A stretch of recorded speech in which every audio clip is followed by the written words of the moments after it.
Then as well, also giving. Let's not leave that aside, because I believe giving is not just about religion now. So when it comes to the issue of giving, it both apply is a principle of wealth generally. So the child, no matter how little, should also be able to give. Yeah, the child should be able to give, no matter how little. When the child is with other age grades and you see someone, you as a parent see somebody else lacking, so far the child is able to share that stuff, you as a parent should be able to encourage the child to share this and give the person, even though the child doesn't want to. So I believe these are some few ways that we can educate the poor child about finances. But like I said, it begins most importantly from the mindset. So even though no matter how the surrounding is, always tell the child that you are not poor, you are rich, and don't try in any way to make the child feel intimidated when the child is with the more privileged and the richer ones.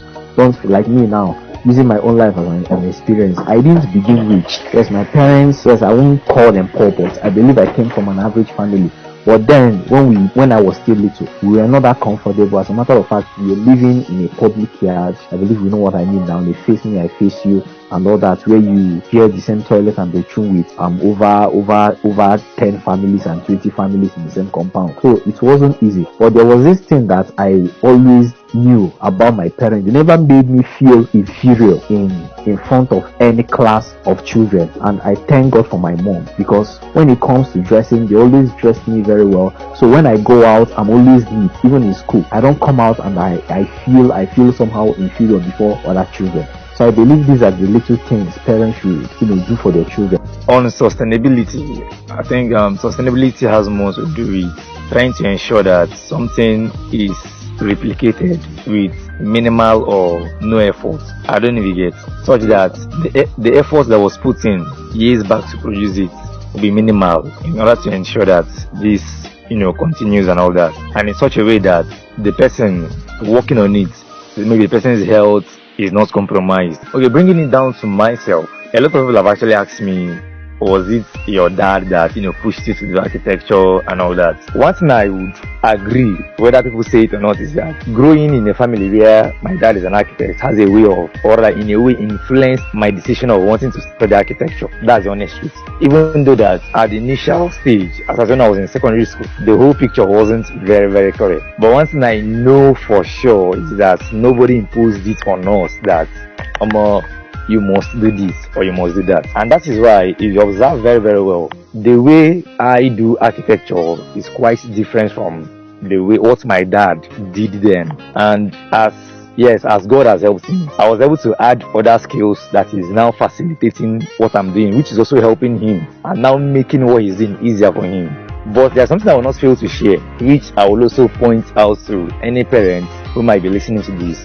At some point in my university days, to be very honest with you, my dad, when he learned that this guy who was to study architecture was now blending into things like graphic design and all that, there were these times when my parents would be like, we didn't send you to school to do graphic design. Even though I wouldn't say that I was a stubborn boy, but I understood that this thing has a way it links with architecture, creativity, you have to think and all that. But the beauty of the whole thing is that I continued with it. Before finishing School of Architecture, graphic design became a system of generating some income as a student then in school.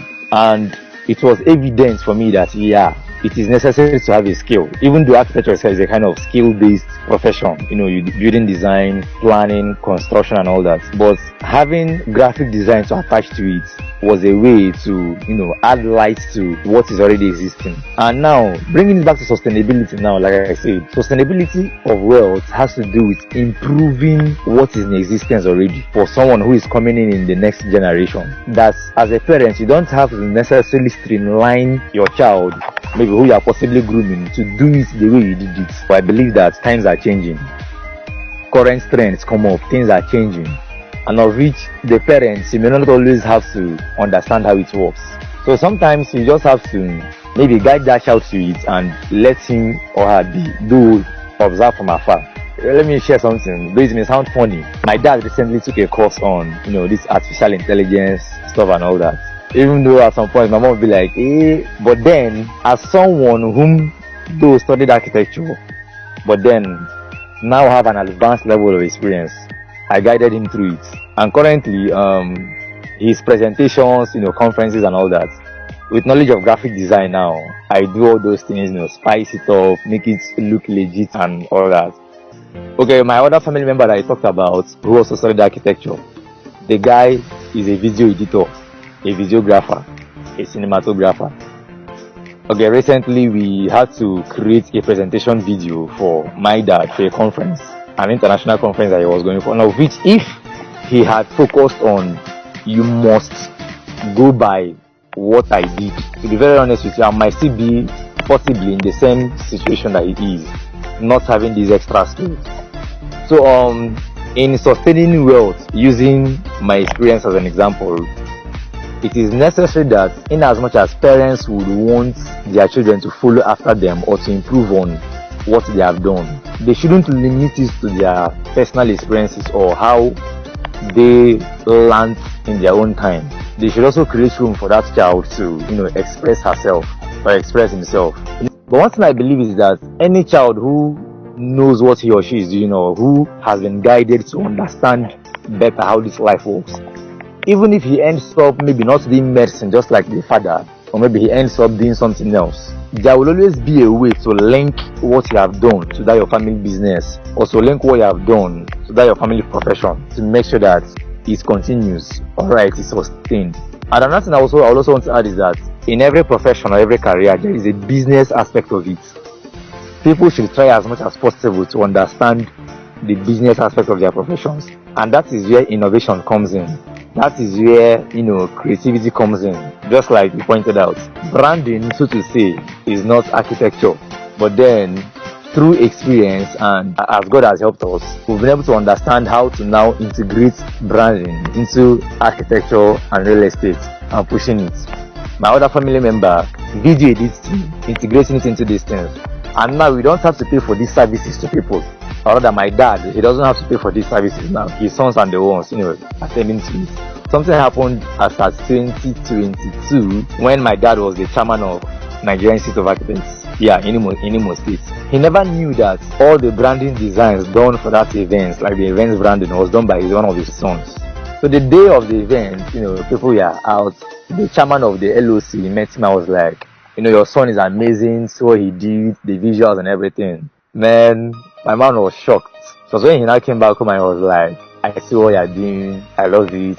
Keep up with it and all that. But then he was so proud that day. So by being part of communities, it's also a way to tell parents or the youngsters, make provision for your children to join these communities as well, because it also has a way of making you meet people who will also add light to what you already have, and then guiding you to, okay, this is what you can now put in place to make sure that your skill is different from others. So the summary of it is that sustainability of wealth is very, very important, but the hard cold truths we may have to embrace is that your child may not always want to follow that your path, but you should be willing to guide him or her. Why? Because in following her own passion or rather her path, there will always be a way to link it with what your family is known for, and to ensure that sustainability is maintained. I won't fail to talk about the place of chaos in trying to blend this and this. To be honest with you, like, I almost got to a point where I was like, I want to drop out of school, to be sincere with you. If not for I refer to the lady as my mentor. She's a professor of architecture who one day called me to her office, and after seeing what happened in school, performances and all that, this is unlike you. And then I shared in all sincerity, see the challenge. I'm handling a branding agency on my own. My branding agency, I was the only one then, doing all the designs and still wanting to attend to architecture stuff and all that. But there are people that will tell you that if you try to be El Shaddai, you will die. So the lady advised me, and she was like, drop this, attend to this first. But then from Bedrock Initiative, I was able to learn that you're not an entrepreneur if your business cannot work in your absence. So that also helped me to look out for a team of people I can taught them graphic design, branding design, and as God has helped us, we have grown. Always pay attention to the passions of your children, because I believe it helps. Most parents don't really pay attention to what their children love. They're just after them being good in the academics, which is not bad. But I believe they should also try to pay attention to the passions of their children, the things they love doing, the potentials they have, and see how they can help them. Because sometimes the success of these children are attached to these things, because these things are the gifts, or will I call it abilities, talents that God has given them. And these things tend to manifest at a tender age. Very important. Learn skills, even though the child doesn't ask or doesn't declare willingness to learn. At least encourage the child. A child may not know what he or she is good at until the child starts doing that thing. Same thing as a parent. You may not know what your child is good at. Even you as a parent, you may not know what you are good at. That is why many people doubt, realizing potentials that are within them, or coming to the full manifestation of the God-given abilities in them. Why? Because they never realize it, because they never tried it. Because you can't just be sleeping and waking up and then be doing one particular thing and then know that you have this other gift in you. It's until you have tried that thing, and once you see that you are good at that, you do that particular thing with ease. That is a sign that, okay, this my child is really good at this. He does this with ease, like drawing, construction, and all that. So that is how to spot talents in children. Football doesn't end in other things, both computer skills, ball, sports, and other things. So they should be able to music and the rest, be able to pinpoint some gifts in their children at an early stage. That is why I also encourage them to allow their child try certain things. What I mean certain things, positive things now. So anyone they are good at, they should allow them to continue in that. Parents should also encourage the children to learn skills. Even in church, you should encourage them to, even if it's in music, you should join the children choir, go into tech, learn about computer, learn about photography, learn about musical instruments, and many